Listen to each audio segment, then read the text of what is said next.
নমস্কার, আমি প্রসেনজিৎ নিয়ে চলে এসেছি আরেকটি মুভি রিভিউ নিয়ে, যার নাম হলো ময়দান। তাই আর বেশি কথা না বাড়িয়ে সরাসরি মুভি রিভিউতে চলে আসা। ময়দান মুভিটি সৈয়দ আব্দুল রহিমের অনুপ্রেরণামূলক বাস্তব জীবনের গল্প, যিনি অগ্রগামী ভারতের কোচ এবং ভারতের ম্যানেজার, যিনি দুইবার স্বর্ণ পদক জেতাতে সাহায্য করেছিলেন 1951 এবং 1962 সালে।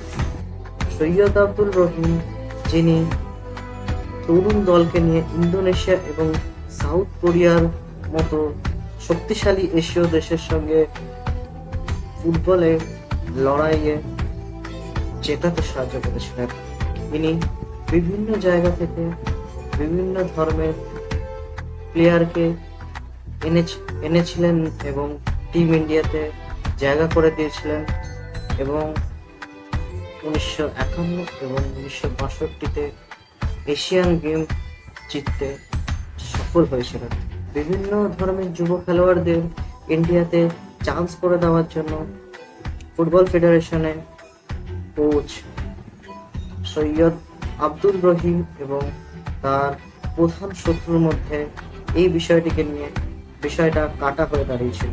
কিন্তু দেখার বিষয় একটাই, খেলার মাঠে কোনো রকম জাতি ভেদাভেদ বা ধর্ম ভেদাভেদের কোনো চিহ্নই আমরা দেখতে পাবো না। উপরন্তু আমরা দেখতে পাবো যে একই মানসিক চিন্তা ভাবনা নিয়ে তারা খেলে এবং টিম ইন্ডিয়াকে এগিয়ে নিয়ে যেতে সাহায্য করে।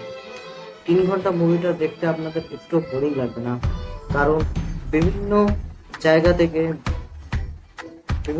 থেকে তাদের ট্যালেন্টকে চিনে ইন্ডিয়া টিমে জায়গা দেওয়ার থেকে শুরু করে টিম ইন্ডিয়ার কোচের স্ট্র্যাটেজি বানানো এবং দুইবার এশিয়ান গেমে স্বর্ণ পদক জেতানো পর্যন্ত জাস্ট অসম দুর্দান্ত একটা স্টোরি আছে, যেটা একবার হলেও আপনাদের দেখতে যেতে পারেন। বলবো যে কোনো রকম নিরাশা পাবেন না। সুন্দর হয়েছে সিনেমাটা, আমি একবার রেকমেন্ড করবো, একবার অন্তত দেখে আসবেন। একবার দেখলে মনে হবে যে বারবার দেখি। খুব সুন্দর লেগেছে। অভিনয়ের যদি কথা বলি তাহলে এখানে দুর্দান্ত অভিনয় সবাই করেছেন। অজয় দেবগনের চরিত্র খুব সুন্দর লেগেছে। আমি তো বলবো দারুণ হয়েছে। আর এই সিনেমাটা দেখার পরে আপনার হয়তো শেষে চোখের কোণে জল আসতে পারে, বা সিনেমার মাঝামাঝি আপনার চোখে জল আসতে পারে। আপনার চোখে জল আসবে এবং মনে যখন জিতে যাবে স্বর্ণপদক লাস্টের দিকে আপনি দেখতে পাবেন, তখন মনে একটা গর্ব উল্লাসে আপনার লাস্টে হাততালি দিতে ইচ্ছা করবে, সম্মান জানাতে ইচ্ছা করবে, স্যালুট দিতে ইচ্ছা করবে। আমি এই সিনেমাটা 5-এ দেবো, 5টা স্টারই দেবো। আমার খুবই ভালো লেগেছে। পারলে আপনারাও একবার দেখে আসবেন আর দেখে জানাবেন কেমন হয়েছে সিনেমাটা।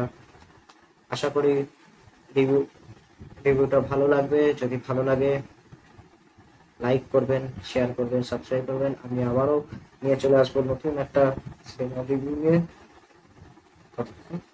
ধন্যবাদ।